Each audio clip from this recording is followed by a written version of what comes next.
students, welcome to the online session or the subject of structural analysis. This subject of structural analysis is mainly for the student of structural engineering. Basically, in design of any kind of a structure, first of all, analysis is required to be done. If the analysis of the structure is done properly, then the design of the structure can be done properly. So basically, we can say that structural analysis is very important subject for the structural engineering students. So let's start with this important subject of structural analysis. So 3, 2, 1. Let's start. Hello students, welcome to the online session for the subject of structural analysis. In previous session, we have started the moment distribution method. We have discussed the important terms, we have discussed the signs of the conventions. It's what are the signs that we have to take for different direction of movements. At the same time, we have also discussed the importance of the moment distribution. How this moment distribution method is being varying, or it is how it is differing from another method. That thing we have done. We have done sign convention. We have also discussed the fixed and moment for different kinds of supports. Means whenever the beam which is having different conditions, support condition, and at the same time whenever the beams are in such a way that it is having the different kinds of loading. Based on that, we will be based on that we will be having different fixed and moments. So that also we have discussed. Now it's time for the topics. Basically, in this we will be discussing the procedure that is involved in the moment distribution method, and after that we will be discussing the examples. Two examples we will be. So let's start first of all with our procedure. Basically, here you can see that the first and the foremost thing to do when we are performing the analysis with the above moment distribution method is calculation of the fixed end moment, assuming that the joints are clamped against the rotation. Means we have to assume that our intermediate joints, though it is being fixed, but it will be considered to be a fix. Though it is hinged, but we will be considering it as a fixed one. And based on that only, we will be finding the fixed end. After that, after we have find the fixed end moment, after that we will be calculating distribution factor for each of the members connected to the joint. Whatever the members that are be connected to the joint, we will be finding the distribution factors. After that, we will be calculating the unbalanced moment in joint and distribute the same to the ends of the members. Means we will be after that finding the unbalanced moment, and we will be distributing it to the adjacent supports. We are providing the carry forward. So after that, the next step will be the carryover only. So carryover will be one half of the distributed moment to the another end. Whatever the unbalanced moments we are getting it, we will be distributing it on the adjacent support, adjacent members, and the intensity of the distribution will be half. Means whatever the moment that is being generated, half of them it will be distributed to the adjacent members. Okay. So in previous session also we have discussed the carryover. The factor for the carryover will be equal to 1 by 2 only. Will be half. Means half of the moment will be transferred, carry over to the adjacent member. After that, we have to add or subtract the later moments, that is the moments obtained in the step 3 and 4 to or from the original fixed. Means ultimately we have to perform the calculations. Whatever the moment that are positive, it will be having a positive sign will be added, and whatever the moment it is having a negative sign, it will be subtracted. So finally we will be doing the cumulative addition to subtraction of the moments that we are getting each steps. Then apply a determined end moment at the joint of a member. Okay. we have to apply the determined end moments at the joints of the member. After that, we have to draw the free body diagram for each span of a given beam. For each span, we have to draw the free body diagram, FBD, free body diagram, showing the loads and the moment at the joint obtained by the moment distribution.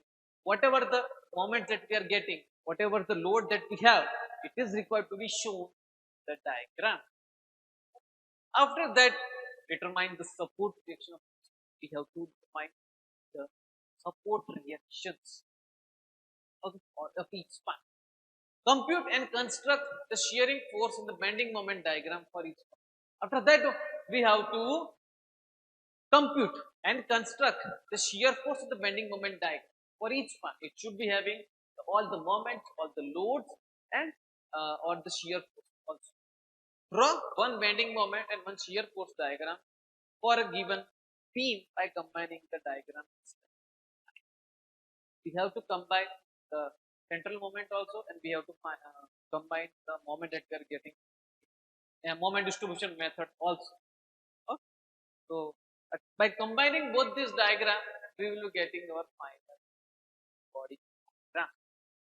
Okay, so these are the steps that are being involved in the method of moment distribution.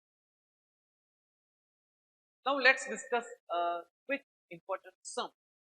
For example, so you can see over here that we have a simple supported continuous, you can say that, not simple supported but continuous beam. You can see over here that it is having a 3 span beam, it is having a roller support also and hinge support also. At joint A we have a hinge support, at B and C we have the roller support, and T it is a in AB span and BC span there is a occurrence of the uniform distributed load of intensity 20 kilonewton per meter. Okay. In span AB, it is having the span of 6 meter.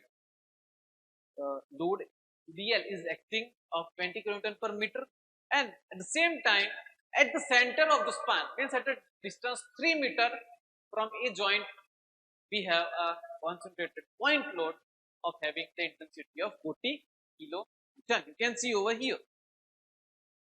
Moving towards the span B, span BC, we have the centrally loaded concentrated load of 60 kilonewton, which is at the center, it is acting at the center.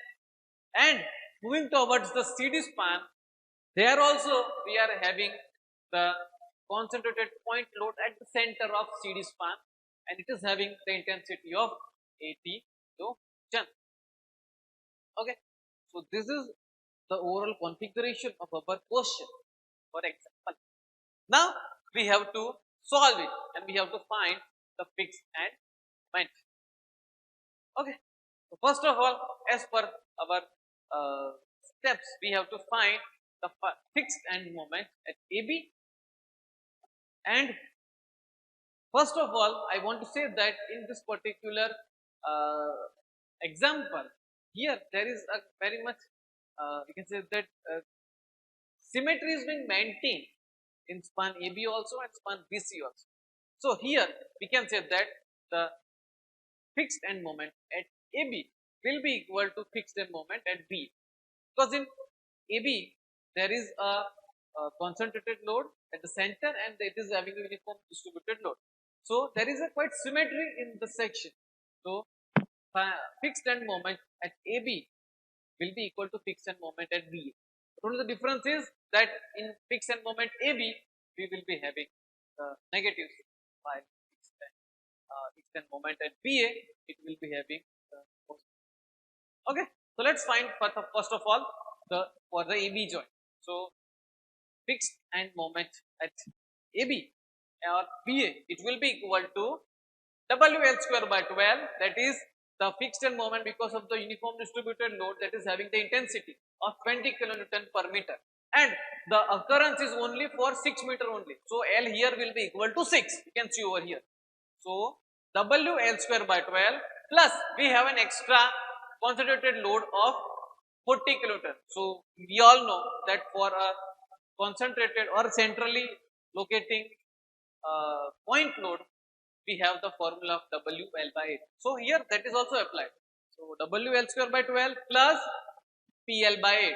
So just we have to give the value. So 20 into 6 square by 12 plus WL by 8. So W is 40, L is 6.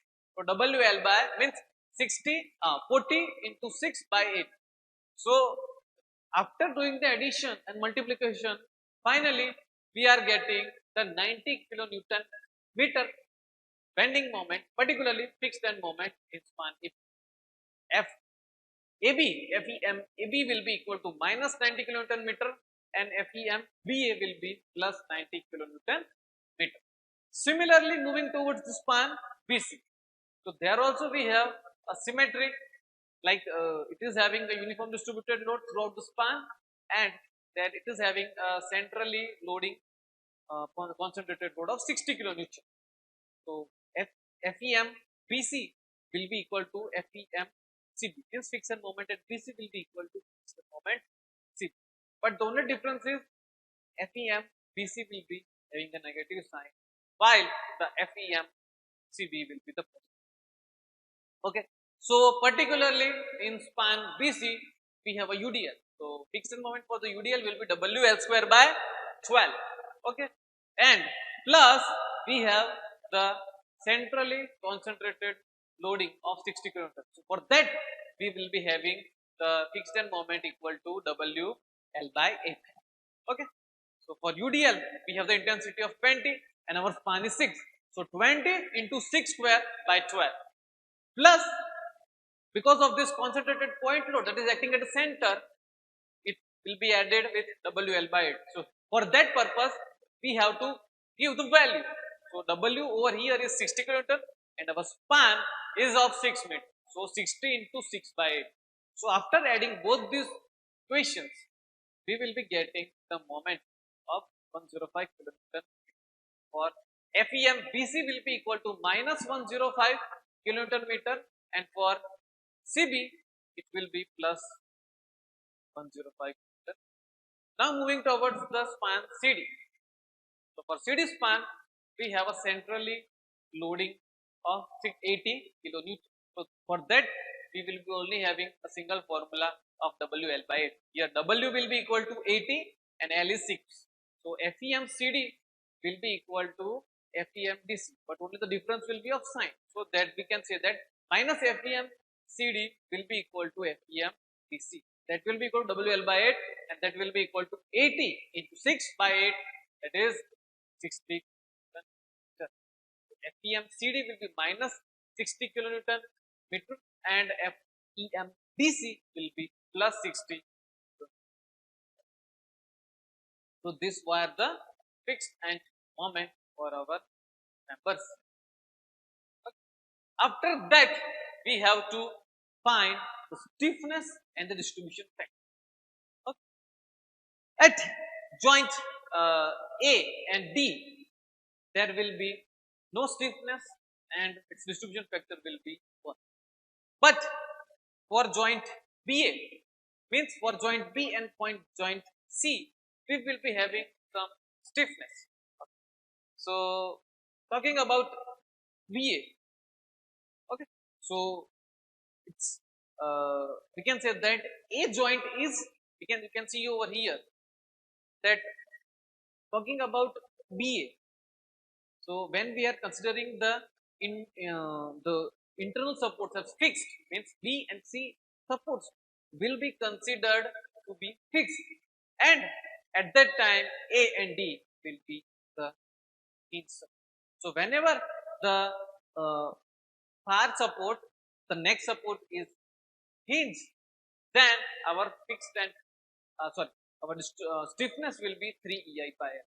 So here in FBA, B is fixed, but its far and part support A is hinge. So from that we will be finalizing its stiffness as 3 EI by L. L is 6, so 3 EI by L, that is 0.5 EI. And talking about BC, okay. So in BC we can say that we have assumed B also as a fixed support and C also as a fixed support. So this means that our far end is having a fix, that is C is the fix. So in that case we will be having the stiffness formula as 4 EI by L, that is 4 EI by 6, that is 0.4 EI. Okay. Talking about C, so whenever we are finding the stiffness for CB member, this means that our C is also fixed and the B is also fixed. So in that case our formula will be 4 EI by L, and there we will be getting 0.6 EI. Okay. And in CD, this means that our D joint is hinged and our C joint is fixed, means the far end is hinged. So in that condition we will be taking 3 EI by L, that is 3 EI by 6, that is 0.5. So after the next thing that we have to do is we have to do the addition. For B joint we have to do the additions of BA and BC. So on addition we are getting 1.16 EI, and for C joint we also have to do the summation of all the stiffness. So we have to add CB and the CD stiffness. Finally we are getting 1.16 EI. Okay. And after that we have to find the distribution factor for each joint. So for joint A, our distribution factor will be equal to 1. Means at any joint the final distribution factor will be equal to 1. Talking about joint B, so their distribution factor for BA will be equal to 0.5 divided by 1.16 EI. So its value is 0.43. Talking about BC, its distribution factor will be equal to 0.4 divided by 1.16, so it will be equal to 0.57. And on adding this distribution factor of BA and BC, means 0.43 plus 0.57, the final we should get its distribution factor at joint equal to 1. On adding this 0.43 and 0.57, we will be getting this distribution factor as 1 only. Okay. So you can see that you can check it in this way, that whether you are doing the calculation the correct way or not. So in this way you can cross check. Okay. Similarly in C joint we have the for CB we have the 0.66 stiffness and its total is 1.16. So distribution factor at for CB will be equal to 0.66 by 1.16 EI, and it will be equal to again 0.57, and for CD K will be equal to 0.5 and it should be divided by 1.16. Finally we will be getting 0.43 EI. Okay. So yes, after that we have to perform this table. We have to get this moment distribution table, and that we will be doing in our next session. So here we are ending our session. Hope you have liked the session. We have discussed each and every topic in brief and also in detail. We have discussed each and every topic's practical application also. So thank you for attending the session, and if you have any kind of a doubt, if you have any kind of a query, then you can send me your doubts and queries in mail. My mail is in my YouTube channel. Do check into my YouTube channel, like it, share it, and again thank you for attending this session. See you in the next session. Thank you.